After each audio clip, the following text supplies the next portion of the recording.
better time to review a novel taking place deep in the heart of the Silesian Mountains than in the middle of December. Even better if it's a very slow, snow-filled house resort horror story by Nobel Prize winner Olga Tokarczuk. Set at the start of the 20th century, the author's new novel has just been translated into English and come out with the Fitzgeraldo edition this year in September, if memory serves me well. It follows a young Polish patient who is entirely unremarkable and who suffers not only from the illness but from the grandiose expectations that his parents, specifically his father, as his mother died during childbirth, and his nanny that raised him and his uncle have set on him throughout his childhood. From grandiose expectations of what it means to be a man to more personal expectations of bravery, courage, and personal qualities that young Mieczyslaw just seems to lack. Our poor protagonist, with his delicate nature and constitution, could simply never be the things that his father and his uncle expected him to. He's very content to daydream about his daily life, to ponder at life's endless mundane intellectual curiosities, to, think about nature, breathe fresh air, and take it slow, and that is definitively not what his father wanted him to do. To, contribute to the future of the country, to do something that's transformative and life-changing, or to pursue a military career. And poor Mieczyslaw has just never been interested, not particularly interested in women, and not particularly interested in being a sanitary engineer that his father wanted him to be. Well, all the best, I suppose, that he doesn't wish to follow a military career, given that it's September 1913 and the world is his country is on the brink of entering the war, and in general, it's not a good time for Europe. It's an atmosphere of fear and expectation of some deathly, disastrous end coming soon. And so, in light of this atmosphere and Mieczysław's sickly constitution, his father takes the decision to send him off to a health resort in the Silesian Mountains. Except the health resort proves to be very popular. There are many patients with tuberculosis, it seems, so he doesn't quite get a place at the resort, and instead he settles for staying at the guest house. Essentially, it's mainly the same thing in that there is an endless flurry of daily activities, starting from cold bath and cold showers to walks breathing the mountain air, which in itself is supposed to cure all ails, and endless conversations and discussion with other patients, and of course incessant coughing. The only difference really between this guest house and the actual sanatorium is that they live and eat at the premises of this guest house for gentlemen. And so Mieczyslaw happily, or acceptingly, commences his new life filled with procedures and discussions. And to be honest, it's easy to go insane when it's just the same thing over and over again, this focus on your health. It's hard to in any way believe that this is normal life when every other person around you is a patient who's also coughing and who's also subject to this treatment of coughs and the like. But luckily the other characters, the other patients, prove to be interesting and distinct personalities, and they have lively discussions about all sorts of things, from philosophy to the state of worldly affairs to humanity to endless misogyny. I wish I was kidding when I said that, but no, they very definitively have very long, prolonged conversations about women and their inferiority, and it's very much on purpose. At the end of the book, Tokarczuk, in fact, makes a list, I have it right here, of sources where she directly or indirectly paraphrased this misogyny from. A very comprehensive list, in fact, several names that you're, I'm sure, familiar with, from Shakespeare to Ezra Pound. So yes, the novel is filled with conversations of misogyny, but at least it's never boring for Mieczyslaw, who sits at the table and listens to all these men, ranging from a socialist humanist writer to a Catholic, to a student of the arts who's doing a PhD thesis on landscapes and art. So surely there are plenty of distinct voices for every type of reader to enjoy following the conversation, as long as you're ready to deal with that healthy dose of misogyny, of course. But let us leave talk of the endless misogyny for a moment, not that the men ever do, and turn instead to life at the guest house. Surely it must be excessively boring to be living that same routine, and surely it can't make for a very interesting reading, right?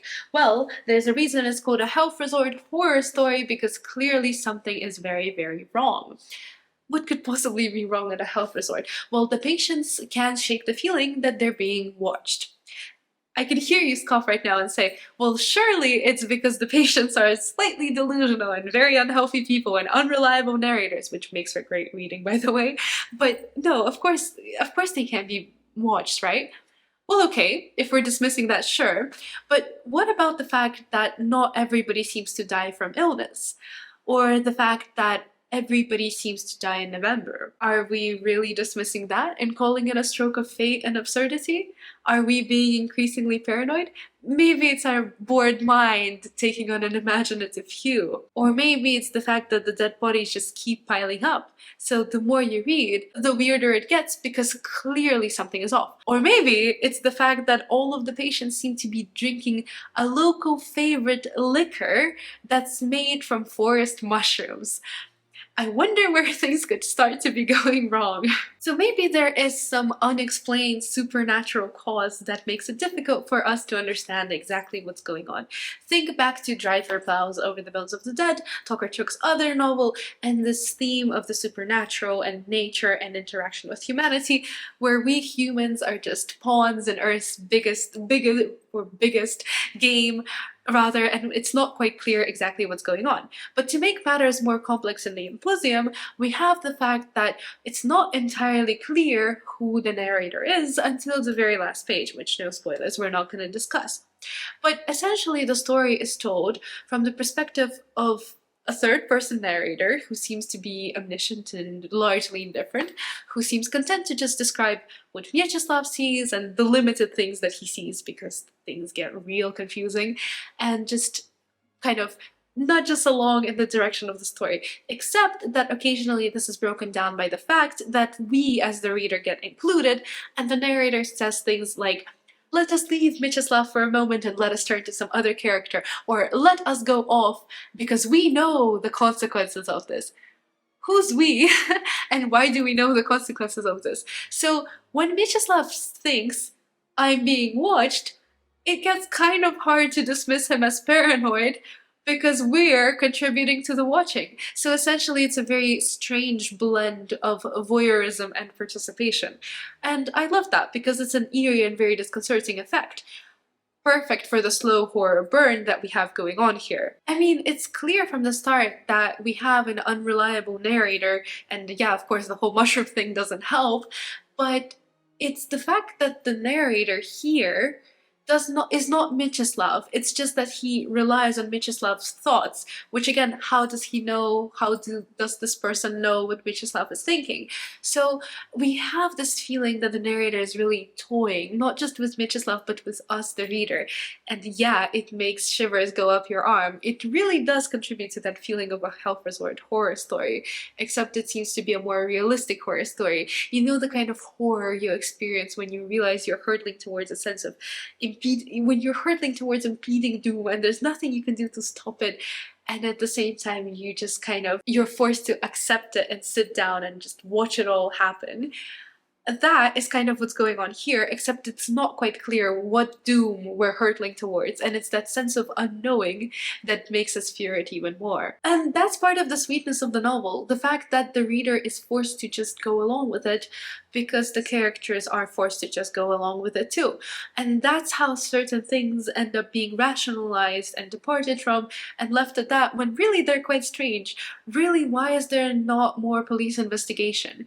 I understand that this is supposed to be a feminist retelling of Man's The Magic Mountain, but having not read Man's original novel, this does at times feel very much like an extension of Shirley Jackson's The Lottery.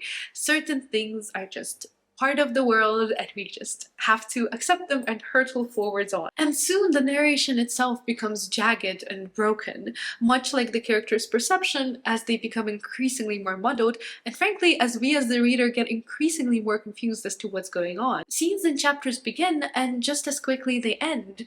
Details are given to us about characterization and then promptly moved on. Symbols and images pop up and then never pop back up again. So really, it just seems an endless blend of misogyny, intellectual conversation, and of course taking that mushroom-imbued liquor. And of course, don't forget Mieczysław's childhood trauma, a hint of homosexualism, and truly horrifying images from a toad sitting on top of potatoes, to pricking oneself with pins, to dolls made by forest dwellers for the purpose of sexual gratification. It's just increasingly bizarre and absurd. Yet, truly describing this all now and reflecting back upon the novel, it really does feel like a fever dream. Perhaps like a mushroom liquor-induced experience.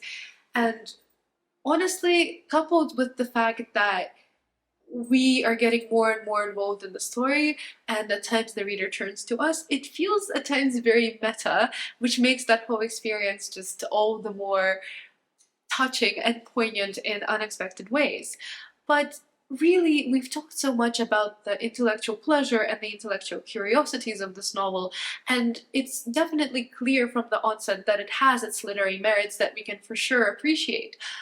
But does that make for an enjoyable story, and does that make for a horror story? Because really what we have, the result of this whole intellectual experimentation and all these muddled elements and images and hints and themes, is something that's very genre-defying, and it's not entirely clear what we as the reader should think and whether or not we would appreciate it and thus recommend the novel.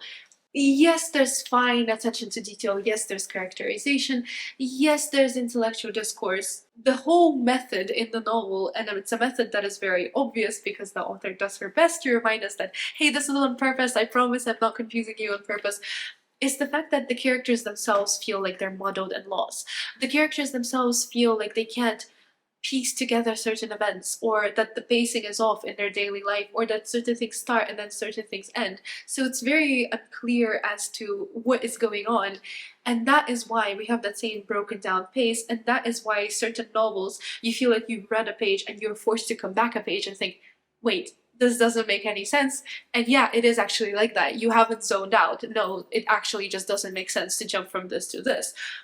And of course, there's the constantly dull misogynistic conversations that the author reminds us on purpose to criticize, that look at all these men, aren't they idiotic, aren't they ridiculous, to be constantly coming back to the topic of women and to be promulgating these views above all else. Well, yes, we can understand that, we can appreciate that, but it doesn't make it any more dull to be having the same conversation, the same topic over and over again, as it all blurs into one repetitive cycle for Mieczysław as well as for the reader, and it honestly just makes us want to scream, or pick up a revolver, or resort to sudden violence. And yes, indeed, this novel is filled with many moments of sudden violence, from eating a hearty stew to discovering that the stew is made from hearts of rabbits who have been scared into death, to just other moments of sudden inexplicable violence that permeates the scene. So yeah, in that regard, this novel is eerie, it is horror, but it's a kind of slow, mundane horror, and the supernatural elements that blend in don't always quite make sense. And yeah, we can appreciate this from a literary perspective, but from a reader trying to find enjoyment, some of this drags, and some of this just requires too much patience that at times it's hard to give. More than that, there are issues with the presentation of information. As you can imagine, when we have a novel where certain things only make sense after other things make sense, after those things make sense, after the previous things make sense, the result is that we're confused and perplexed for quite a large part of the novel, and it really does require effort to keep going when all of this is just one endless cycle that makes no sense, just like Mieczysław. So we're very much in the story, but at the same time apart from it, which again contributes to the eerie feeling, which again, I understand the literary merit, but I am very hesitant to say that enough people will be patient enough to give this novel a chance and to finish it until the end and watch it all come together, because even when it does come together at the end, I'm not sure it makes it all worth it. Plus, to contribute to all that, there is the preacher tone, which we have seen in Drive Your Plows Over the Bones of the Dead, and it's a bit better here, but never mind that. Still, we have it. So essentially what the author does is she wants to promote her own ideas and her own understanding. And it doesn't matter that I agree with some of what is said or don't agree with other things. What matters is the fact that behind this book there is very much that idea of promoting a certain viewpoint, and how the author goes about it is that she takes the opposite view expressed in the men, so obviously instead of the feminist take, she takes the misogynistic take, and then she basically hyperbolizes it and ridicules it and satirizes it. And yes, sure, I agree that some of this is ridiculous, but that does not make this novel any less preachy or didactic. And sometimes when you're reading something like a horror novel, yes, of course you want to be able to enjoy the literary sides, but you also want to enjoy the story sides of it too. And here, that balance just kept switching, and the result was that it was neither here nor there. Neither was it something particularly intellectual, but neither was it something that's particularly enjoyable. The result is really that we feel claustrophobic and surrounded by angry, shouting noises. It is indeed a horror story because I'm horrified that I have to listen to all of these intellectual arguments over and over again that lead to nowhere. And that's coming from a law student who's surrounded by debates that lead to nowhere, and that is part of the process which I enjoy. So really, I think maybe I understand that this was a retelling of Magic Mountain. Maybe it would have helped if I read it. Maybe I would understand that this is a response to some earlier thing that was being said. But at the moment, what it felt like was that the novel was too ambitious in its scope, in that it had aims set out, and it felt like she wanted us to get somewhere. She wanted us to get to an answer, but it was just never quite clear what. To tear down European intellectualism? Sure. To discuss the gender expectations and the cultural expectations that we have? Sure. But to also have a horror story? Yeah, okay, kind of. So in these three aims, the way that they combined was just not clear. So it felt like the novel wanted to achieve all of these things and ended up just fleetingly touching each subject and never quite giving a satisfying outcome to any of these. And I'm not saying that the novel should have given us a perfect, clear-cut answer or response, but if that's the way in which it wanted us to progress, right? It's very unclear how things have changed from when we started to when we left, and why we should particularly appreciate it. The example I can think of is if you're supposed to focus on your intellectual study, and then you do focus on intellectual study, but then suddenly go completely off topic, and then you start to guiltily when your supervisor comes along. It's kind of like that, except it's not quite clear what the intellectual study is, who the supervisor is, and which other topic you've decided to flee to, and neither is it particularly gratifying. So as an intellectual exercise, this novel has its merits, and it was particularly enjoyable to unpick these things. But then if it was not for the enjoyment of reading a good story, but it was not quite there for the enjoyment of the intellectual, that leaves us a bit perplexed as to what we think of the novel as a whole. But at the same time, the Empusium is a return to many Tokarczuk themes, from old women to crones to supernatural to vegetarianism to animals, etc., etc. So the conclusion is, read at risk to your entertainment, but also as a cure to your intellectual numbness. Thank you.